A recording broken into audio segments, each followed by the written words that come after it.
Hi hello welcome to Shyamala home kitchen. ఇవాళ మనం వంకాయ కొత్తిమీర కారం ఎలా చేయాలో నా స్టైల్లో చెప్తున్నాను మీకు. కావాల్సిన ఇంగ్రీడియంట్స్ వంకాయలు, కొత్తిమీర, వెల్లుల్లిపాయలు, అల్లం, పచ్చిమిరపకాయలు. ఇందులో మనం ఒక దుంప కూడా వేసుకుంటాము. వంకాయల్ని 4 వైపులా కట్ చేసుకుంటాం ఇలాగా.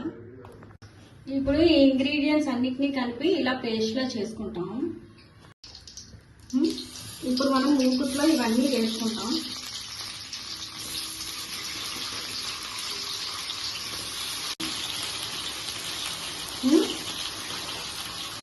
ఇప్పుడు మనం ముందుగా చేసుకున్న ఈ పేస్ట్ని ఇందులో వేసుకుంటాం. ఇప్పుడు మనం ఒకసారి కలుపుకుని ఇందులో మనం దీనికి తగ్గ సరిపడా ఉప్పు వేసుకుంటాం.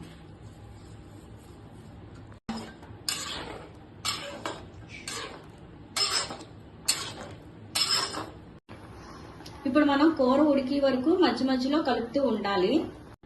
ఇప్పుడు మనం ఈ కూర మీద మూత పెట్టుకుంటున్నాము.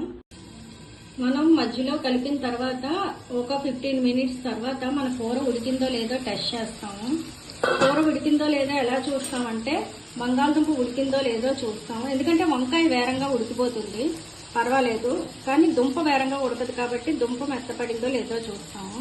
కాబట్టి ఇప్పుడు మన కూర దుంప మెత్తపడిపోయింది కాబట్టి కూర రెడీ అయిపోయినట్టే, ఉడికిపోయినట్టే.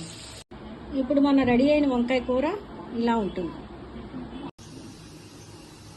నేను ఈ వంకాయ కర్రీతో పాటు బంగాళదుంప ఉడికించి వేపుడు, సాంబార్ కూడా చేశాను. మీకు కనుక ఈ డిషెస్ కావాలంటే నేను మీకు ఇవి కూడా పెడతాను.